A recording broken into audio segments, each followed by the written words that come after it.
everyone, what's going on? Joey here, and last night was another great episode of The Masked Singer. The person who we said was going home went home. So right now we're going to go through the entire episode. We'll go through all the clues and the pitch correct audio. Before we get started, make sure you subscribe, hit the notification bell, and give this video a thumbs up. Let's get started. Now, if you're new to the YouTube channel, hi, how are you? My name is Joey Contino. I'm an executive audio producer in New York City, where it's my job to provide audio for my clients. And when that audio sounds bad, it's my job to make it sound good. And in the case for The Masked Singer, every single week we get brand new clue packages, and in those clue packages are the celebrities talking. But Fox is smart. They said, we can't let the celebrities talk with real voices, because if we do, people are going to recognize them. So what do? They speed up and pitch up their voices, or in the case of the Rhino, pitch down the voice. That way you have no idea who it is. But doing what I do, I figured I could slow it down and pitch correct it. That way we have an idea of who it is, and then we take the clues, and with the clues, we can determine who is under the mask. Now, we've been doing that since week 1 of season 1, and we've gotten them all right with the exception of one, the eagle, and I'll never live it down. Now, before we jump into last night's episode, there is one big announcement I want to tell you guys. If you don't know yet, Season 4 of The Masked Singer was finally renewed. That's right, we finally get a Season 4 of The Masked Singer. The only information we know about it is that they're going to start filming in August. So, more than likely, they're going to film in August and probably start airing the show in the fall. I'm assuming in October. So they'll probably be filming and also airing the episodes almost at the same time, but they won't be live episodes. But let me just say, I'm really excited. I was so worried with the entire Hollywood being shut down that something would have happened here. Now, there is no word on The Masked Dancer, which is a whole nother show, but it's sort of the same concept. Hopefully, we'll find out some information about that show later on.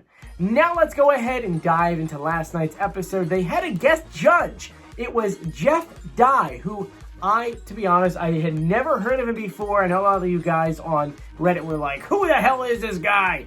I had never heard of him before, but let me tell you, that guy's hilarious. He was really, really funny. I would actually put him as in a substitute for Jenny if Joel couldn't make it, because to me, Joel is my favorite. Then I would definitely go with over here Jeff when it comes to just guests on the show. Now, there was someone revealed last night, and I did tell you guys it was going to be this person. It was, spoilers, if you don't want to know what happened last night, now's the time to get off. But last night's winner was, oh my god, no, it's the person who got off the show was, ding, ding, ding, ding, the kitty. And it was revealed to be Jackie E. Vanko. That's right. Let's go ahead and put our golden X on top of her. The crazy thing is that not only did we get her correct, we also got the order correct still. Because we've gotten all these in the correct order for the past, 6 weeks? So that's pretty good. That leaves us with 4 left. The turtle, the night angel, the rhino, and the frog. Now, if you're anything like me, you have an entire spreadsheet at home of all the clues and any kind of facts you know about each celebrity. So we're going to go through those clues from this past week's episode. There is one thing I want to add in. They had this weird package kind of borrowing system where every week they give an additional clue. And this week was, as Nick said it, we all get packages, so we're borrowing one of their packages for an extra clue. So you'll see an extra clue for everyone else. And then on top of that, if you stay definitely towards the end of the turtle, in the after show, they gave us one more clue, which I have the video for you guys. So let's get started with the frog. The clues that we had for the frog was the frog calling out a little frog. We saw a sports car. We saw 3 loaves of bread, which loaf of bread, why are they showing loaves of bread? Then we saw I don't know if it was either straw or hay, but it was a bale of hay. After that, we saw a hawk, and then the clue package kept on talking about footloose, and then he kept on talking about cutting loose.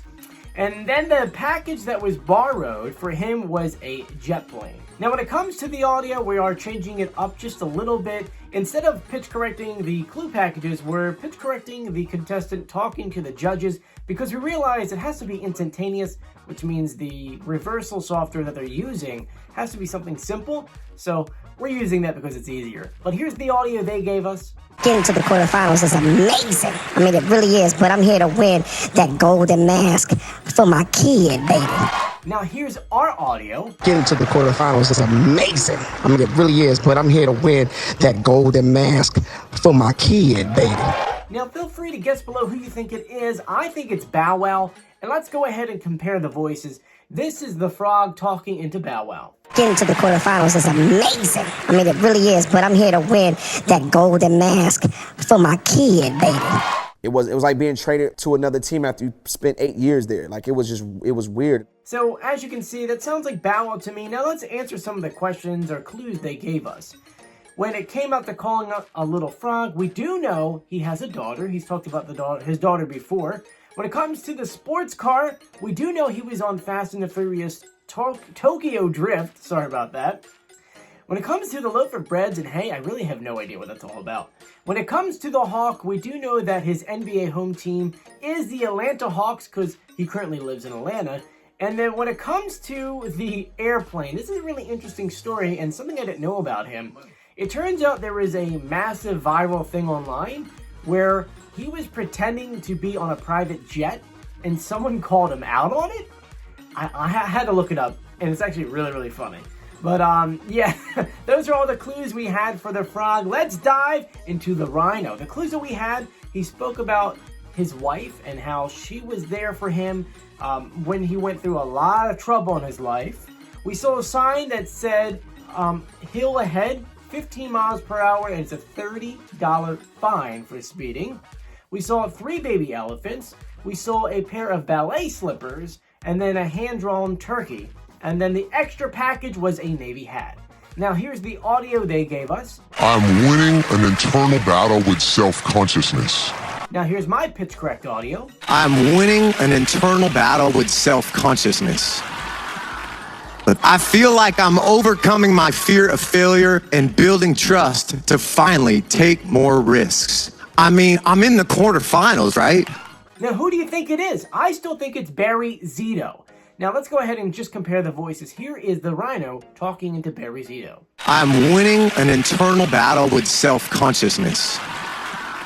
But I feel like I'm overcoming my fear of failure and building trust to finally take more risks. I mean, I'm in the quarterfinals, right? Oh, that was the most accurate baseball movie that there ever was. So yes, to me, that still sounds like Barry Zito. Now let's go ahead and answer some of the clues that we had. First, him talking about his wife and her being there during his personal and his professional struggles. We know that before he met her, he was benched during the World Series, which got him very depressed. So she was always there for him. When it came to that weird sign, we're talking about the speed and the hill, I think that has to deal a lot with him being a pitcher. Who knows at this point? I mean, that's where I'm kind of sticking with. When it comes to the baby elephants, we know he has one child, so I don't know where the other 2 would come in, so that clue is kind of weird. When it came to the ballet slippers, we do know that he did perform in the Oakland Ballet's performance of the Nutcracker.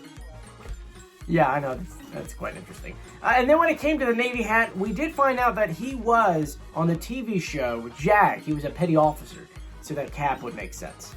Now let's go ahead and go through the clues to the Night Angel. The clues we had was an image of Columbia. She was playing piano. We saw a lipstick.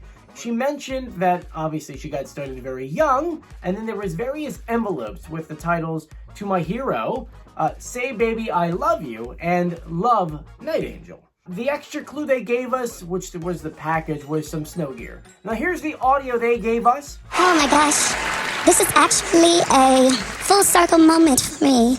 Now here's our pitch correct audio. Oh my gosh, this is actually a full circle moment for me. Singing this on the stage in front of you, it just shows that the dreams of a little kid come true. Oh. So who do you think that is? I'm still going with Candy Burris, and let's compare the voices. Here you go. Oh my gosh, this is actually a full circle moment for me. Hello everyone, I am your girl Candy and I'm about to speak on it. Let's go ahead and answer some of the clues. The images of Columbia, well, we do know that's really not referring to the country of Colombia. It's actually referring to Columbia Records, which she was first signed with. Playing piano, we do know that she sings and writes songs, so she does play piano. When it comes to the lipstick, we do know she has her own cosmetic line. After that, she mentioned how she was young and from the South. Well, obviously, she got started in this career very young and currently lives in Atlanta, which is in the South. There were various envelopes with all those different song titles. Some of them were references to Destiny's Child, which she wrote songs for them and Beyonce.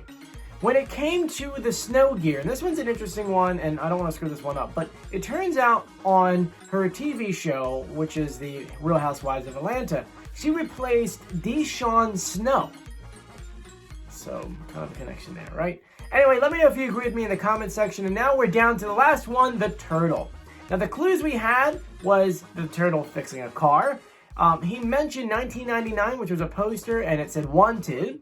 There were more comic references. We saw a wedding cake, and then his big clue, which was the package, was a zombie. Now here's the audio they gave us. You know, when they approached me about doing this show, I was very apprehensive for fear of exposing, I guess, some of the weak points of... Now here's our audio. You know, when they approached me about doing this show, I was very apprehensive for fear of exposing, I guess, some of the weak points of my performance abilities, and you have to be vulnerable. I was a little scared of that, but I'm so happy that I showed up and did this, because now we top 5, baby, and we're here, and I'm feeling so good. And I'm still sticking with Jesse McCartney. Let's compare the voices. You know, when they approached me about doing this show, I was very apprehensive for fear of exposing, I guess, some of the... My fiance, Katie, she and I got engaged just 2 months ago. Yeah, that sounds like him. When it comes to the poster that said 1999, that's the year he joined Dream Street.